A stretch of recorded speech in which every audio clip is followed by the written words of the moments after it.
Dans un village perdu entre marais et silence, un vieux sorcier garde un secret trop ancien pour être dit.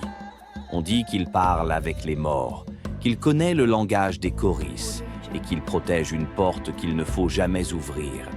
Mais ce soir, un enfant franchira cette porte et rien ne sera plus jamais comme avant. Voici l'histoire du dernier sorcier. Autrefois, dans les marais brumeux de Dogbo Tokpa, vivaient ceux qu'on appelait les faiseurs d'ombre. Ils lisaient le destin dans les kauris, parlaient aux ancêtres et maîtrisaient la frontière entre le monde visible et l'invisible. Aujourd'hui, il n'en reste qu'un, et son souffle est compté. Kpoto, le dernier sorcier, vit isolé dans sa hutte d'argile. Les enfants le craignent, les anciens le murmurent. Mais un jour, un jeune garçon nommé Seto ose franchir la ligne sacrée. « Tu as le même regard que mon maître », murmura Poto. « Toi seul peux savoir ce qui dort sous la terre rouge. » Il lui parle d'un secret ancien, d'un objet caché et d'une malédiction.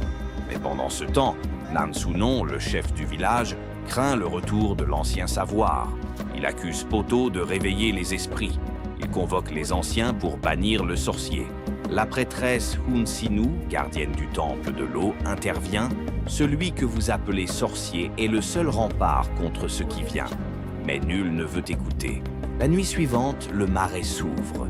Les tambours frappent sans main, les enfants tombent malades. Le ciel refuse l'aube. Le village panique. Seto disparaît. Le vieux sorcier, dans un dernier souffle, donne sa vie pour refermer la brèche entre les mondes. Le corps de Seto réapparaît, mais ses yeux brillent d'une lumière que nul n'avait vue auparavant. Poto est mort, mais son héritage vit en Seto. Il n'est plus un enfant, il est le lien. Le village ne l'a pas choisi, c'est le destin qui l'a désigné. Et désormais, nul ne pourra éteindre la mémoire du dernier sorcier. Le silence est revenu sur Dogbo Tokpa. Mais dans l'ombre, les esprits n'oublient jamais. Si cette histoire t'a touché, alors ne la laisse pas disparaître. Abonne-toi pour découvrir d'autres récits venus du cœur de l'Afrique. Et surtout, n'oublie jamais, les histoires qu'on vous cache sont celles qui changent le monde.